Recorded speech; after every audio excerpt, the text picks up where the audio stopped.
पैसों से अमीर होना एक आम बात होती है, लेकिन दिल से अमीर होना अपने आप में बहुत बड़ी खास बात होती है। नमस्कार दोस्तों, मैं ज्योतिष आचार्य वासुदेव मिश्रा आपका अपने चैनल मिरेकल ऑफ एस्ट्रोलॉजी में हार्दिक स्वागत करता हूं। दोस्तों, आज का यह ज्योतिष का कार्यक्रम आप लोगों के लिए यानी कि वृषभ राशि के जातकों के लिए बेहद ही ज़्यादा खास और विशेष कार्यक्रम साबित होने वाला है। आज हम बात करेंगे आपके वीकली प्रेडिक्शन के बारे में, आपके साप्ताहिक राशिफल के बारे में। जी हाँ, हर बार की तरह इस बार भी मैं आपको बताऊंगा कि कैसा रहेगा आपके जीवन काल का 22 अप्रैल से लेकर 28 अप्रैल के मध्य का संपूर्ण सप्ताह का हाल, जिसमें ग्रहों की गोचरीय स्थिति और चंद्रमा की स्थिति के आधार पर मैं आपको आपका साप्ताहिक राशिफल बताने जा रहा हूँ। जी हाँ, जानने का प्रयास करेंगे यह सप्ताह आपके जीवन में क्या कुछ बड़ा बदलाव करने आया है। इस सप्ताह कौन कौन सी बड़ी खुशखबरी आपको मिलने वाली है, किन किन क्षेत्रों से लाभ के अवसर प्राप्त होंगे, तो वहीं कौन कौन सी सावधानी आपको बरतनी है।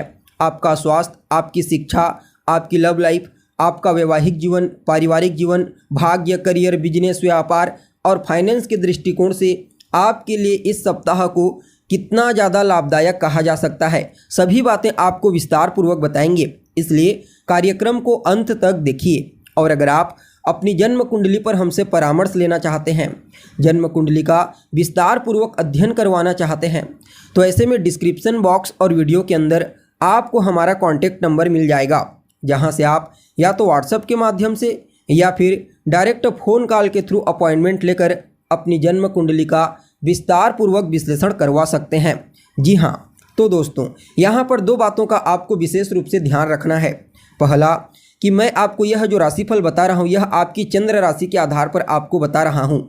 अगर आपको अपनी चंद्र राशि मालूम नहीं है तो आप इसे अपनी प्रचलित नाम राशि के आधार पर समझने का प्रयास कीजिए। और दूसरा, यह जो साप्ताहिक राशिफल होता है ना दोस्तों, यह पूर्ण रूप से चंद्रमा के गोचर पर ही आधारित होता है, क्योंकि ज्योतिष शास्त्र में चंद्रमा को हमारे मन पर अधिकार दिया गया है।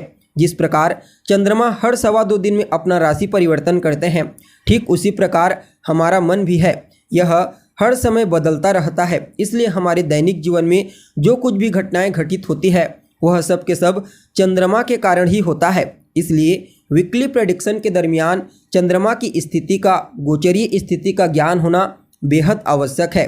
तो ऐसे में अगर इस सप्ताह के लिए चंद्रमा की गोचरीय स्थिति के बारे में बात की जाए, तो सप्ताह के शुरुआत में यानी कि 22 अप्रैल को चंद्रमा अपनी शत्रु राशि कन्या राशि में गोचर करते हुए केतु से पीड़ित होंगे, जिसके चलते कुछ मामलों में आपको सावधानी बरतनी है। हालांकि 23, 24 और 25 अप्रैल को चंद्रमा तुला राशि में बलवान अवस्था में गोचर करेंगे।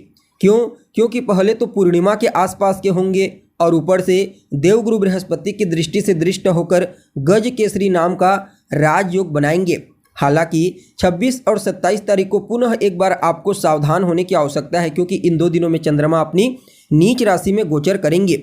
लेकिन सप्ताह का जो अंतिम पड़ाव होगा यानी कि 28 अप्रैल का दिन, वह बड़ा ही श्रेष्ठ होगा, क्योंकि चंद्रमा इस दिन अपने मित्र राशि धनु राशि में गोचर करेंगे। ऊपर से देवगुरु बृहस्पति की दृष्टि से दृष्ट होंगे। फलतः यह दिन आपके लिए बड़ा ही अद्भुत रहने वाला है। यानी कि कुल मिलाकर के देखा जाए तो शुरू का जो पहला दिन 22 तारीख और मध्य का दूसरा पड़ाव यानी कि 26 और 27 तारीख, इन 3 दिनों में चंद्रमा थोड़े कमज़ोर होंगे। बाकी 4 दिन आपको बड़ा ही अद्भुत और बेहतर परिणाम प्रदान करने का प्रयास करेंगे। जी हाँ, अब देखा जाए तो सप्ताह के शुरुआत में यानी कि 22 अप्रैल को चंद्रमा आपकी राशि से पंचम भाव में गोचर करेंगे। यहाँ पर केतु के साथ युति बनाकर ग्रहण योग से ग्रसित होंगे। हालांकि पंचम भाव में स्थिति उनकी अच्छी रहेगी, तो विद्यार्थियों के लिए समय ठीक ठाक रहेगा, लेकिन संतान को लेकर के कोई चिंता आपको सता सकती है।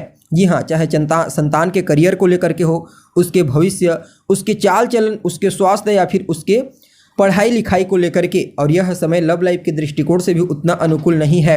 अगर आप किसी के साथ रिलेशनशिप में हैं तो उसके साथ वाद विवाद ना हो, इस बात का आपको विशेष रूप से ख्याल रखना है। और विद्यार्थियों को थोड़ा ज़्यादा ही हार्ड वर्क करने की आवश्यकता है। हालांकि यहाँ पर चंद्रमा आपके एकादश भाव को दृष्टिगोचर करेंगे, फलतः इनकम की स्थिति को मजबूती प्रदान करेंगे। आपके पास धन का आगमन एक नहीं बल्कि अनेक रास्ते से आने लगेगा।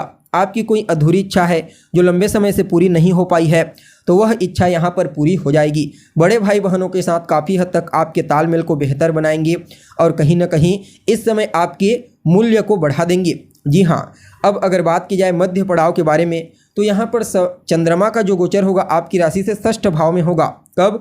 तो 23, 24 और 25 अप्रैल को। जी हाँ, यहाँ पर गुरु की दृष्टि से दृष्ट होकर गज केसरी योग का निर्माण करेंगे और सूर्य के सामने होने के चलते पूर्णिमा के आसपास के होंगे। फलतः षष्ठ भाव में गोचर करने वाला चंद्रमा वैसे तो उतना अनुकूल नहीं होता, थोड़ा मानसिक संताप देता है, लेकिन फिर भी इस समय आप अपने शत्रुओं के ऊपर, अपने प्रतिद्वंदी, आपके जो विरोधी हैं उनके ऊपर हर प्रकार से भारी पड़ोगे। आपके ऊपर कोई कर्जा है, कोई ऋण जिसके चलते आप परेशान हैं, तो समझ लीजिए आपको ऋण को चुकाने का मौका मिलेगा। और कहीं ना कहीं प्रतियोगी परीक्षा की तैयारी करने वाले विद्यार्थियों के लिए तो कहना ही क्या, उन्हें चाहे कितना भी बड़ा कंपटीशन एग्जाम क्यों ना हो, अवश्य ही सफलता की प्राप्ति होगी।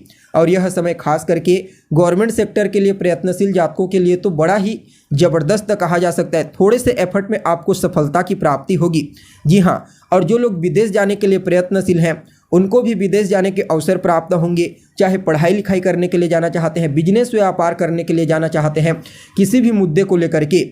जबकि यहाँ पर चंद्रमा जब आपके षष्ठ भाव से गोचर करेंगे तो कहीं ना कहीं आपके मामा पक्ष से तालमेल को बेहतर बनाएंगे, न्याय की राह पर चलने की शक्ति आपको प्रदान करेंगे और आप न्याय के लिए आवाज़ भी उठाएंगे, जो कि काफ़ी अनुकूल है।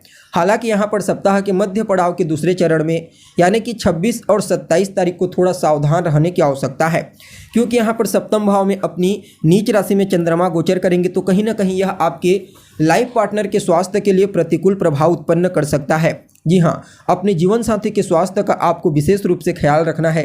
छोटी छोटी बातों पर कोई आर्ग्यूमेंट खड़ा हो सकता है, इसका भी ध्यान रखना है। और कहीं ना कहीं यह समय अगर आप व्यापार करते हैं, चाहे स्वतंत्र रूप से करते हैं या फिर पार्टनरशिप में करते हैं, तो वहाँ पर भी आपको हर पहलू का फूंक फूंक करके अच्छे से निरीक्षण करने की आवश्यकता है। हालांकि चंद्रमा की दृष्टि आपके व्यक्तित्व पर अपनी उच्च राशि पर रहेगी, जिसके चलते आपके व्यक्तित्व और आपकी वाणी को काफ़ी हद तक प्रभावशाली बनाने का प्रयास करेंगे और सामाजिक क्षेत्र में भी आपके वर्चस्व को बढ़ाएंगे। यहाँ पर चंद्रमा सप्ताह के अंतिम दिन में यानी कि 28 तारीख को आपकी राशि से अष्टम भाव में गोचर करेंगे। वैसे तो अष्टमस्थ चंद्रमा को अच्छा नहीं माना जाता, लेकिन फिर भी गुरु के घर में होंगे और गुरु की दृष्टि से दृष्ट होकर गोचर करेंगे। फलतः आकस्मिक रूप से आपको लाभ की प्राप्ति होगी, सफलता की प्राप्ति होगी, धन की प्राप्ति होगी। जो जातक अनुसंधान करते हैं, जी हाँ, खोजबीन का कार्य करते हैं, उनके लिए तो कहना ही क्या, इस समय उनका मन उन्हीं चीज़ों में लगा रहेगा। और कहीं ना कहीं यह समय आपके स्वास्थ्य में भी काफ़ी हद तक सुधार करेगा, लेकिन फिर भी सर्दी खांसी थोड़ी बहुत आपको फेस करनी पड़ सकती है, इसका आपको ध्यान रखना है। बाकी दूसरे भाव पर दृष्टि पड़ेगी, फलतः आपके कुटुंब परिवार के बीच स्थिति को बेहतर बनाएंगे। आपको उनका सहयोग मिलेगा और उन्हें आपका सहयोग मिलेगा और आपकी वाणी को भी यहाँ पर बेहतर बनाने का कार्य करेंगे। यह समय ससुराल पक्ष से भी तालमेल को बेहतर बनाएगा। यानी कि कुल मिलाकर के देखा जाए तो यह सप्ताह अच्छा रहने वाला है 3 दिन को छोड़ करके। फिर भी इस सप्ताह को और बेहतर बनाने के लिए आप शुक्रवार के दिन किसी देवी के मंदिर में जाइए, उन्हें लाल रंग का पुष्प अर्पित कीजिए और सोमवार से प्रारंभ करके सप्ताह के अंतिम तक सफ़ेद चंदन का तिलक अपने माथे पर लगाएं। बाकी यह सप्ताह आपके लिए बड़ा ही श्रेष्ठ साबित होगा। जी हाँ, तो दोस्तों, हमें उम्मीद है जानकारी आपको पसंद आई होगी। जानकारी अच्छी लगे तो इसे अपने दोस्तों के साथ, अपने रिश्तेदारों के साथ अवश्य शेयर करें। अभी के लिए बस इतना ही। पुनः मुलाकात होगी एक नए और ताज़ा एपिसोड में। तब तक के लिए नमस्कार।